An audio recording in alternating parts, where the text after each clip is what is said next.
नमस्कार। मैं आज पुनः एक सोच लेके आई हूँ और ये सोच पारिवारिक जीवन से थोड़ा सा अलग है।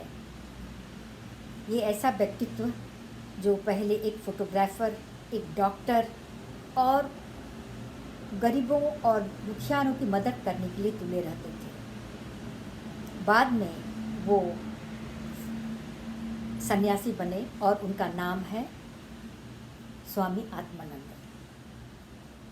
स्वामी आत्मानंद, ये उनका आश्रम दुमका में है। ये हमारे गुरुजी श्री श्री जगदीश बाबा और माँ सत्यवती के द्वारा स्थापित किया गया था। दुमका जिले के 14 किलोमीटर दूर धांधकिया गांव में स्थित है।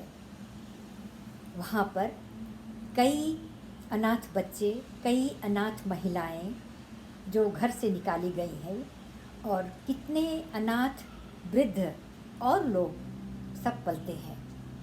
वहाँ पे कुछ धार्मिक अनुष्ठान भी होता है, दुर्गा पूजा और रथ यात्रा, कई तरह के छोटे मोटे अनुष्ठान होते हैं।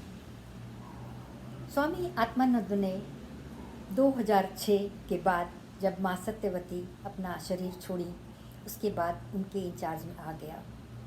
फिर उन्होंने सोचा कि हम कलकत्ते ही चले जाएं, क्योंकि उनके पिता एक प्रोफेसर थे और वे अच्छे परिवार से थे। उनकी पढ़ाई कलकत्ता यूनिवर्सिटी में हुई थी।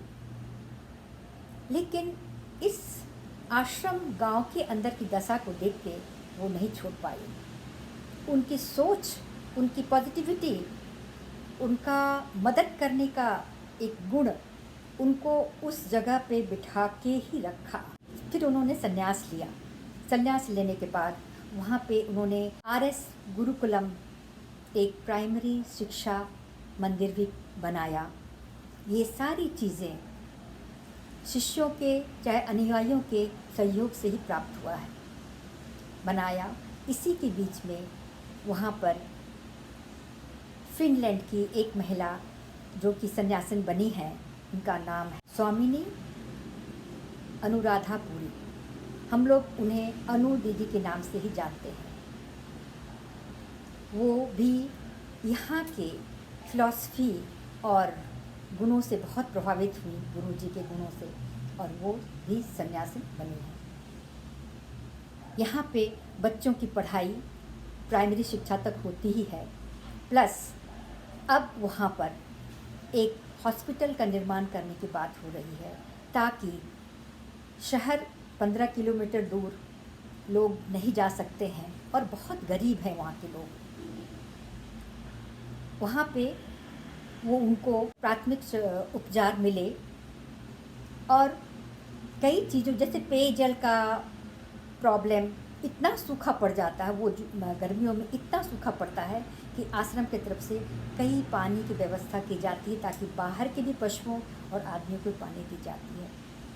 और साल में 2-3 बड़े महोत्सव होते हैं, जैसे पूरे गाँव वासी, मैं तो आँख से देखी हूँ कि गाँव वासी आते हैं। दुर्गा पूजा में पूजा 6 के दिन वहाँ पर स्त्रियों को, महिलाओं को साड़ी वितरण होता है, क्योंकि एक दिन स्वामी जी को पता चला कि स्त्रियों के पास साड़ी ही नहीं होते हैं। एक साड़ी में वो लोग साल भर गुजारा करती हैं। सुबह नहाती हैं पाँव फटने के पहले और कपड़ा सुखा के झाड़ी में छिपी रहती हैं। 1 घंटा में सूखा वो आधा भीगा कपड़ा पहन के ही बाहर निकलती हैं। ये खबर उनको पहुंची, तब से उन्होंने दुर्गा पूजा के छठे पूजे में साड़ी का दान का एक उपहार दिया। इस तरह के कई सामाजिक कार्य वो करते रहते हैं और बहुत ही व्यस्त रहते हैं।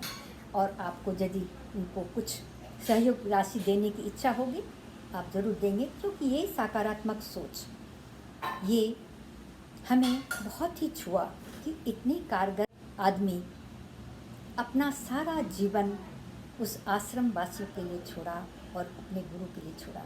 धन्यवाद। यदि कुछ अच्छा लगा, बेल आइकॉन दबाएं, सब्सक्राइब करें और हमें लिख भेजें, ताकि हमें और स्फूर्णा मिले, मैं और लिख सकूं। धन्यवाद। नमस्कार।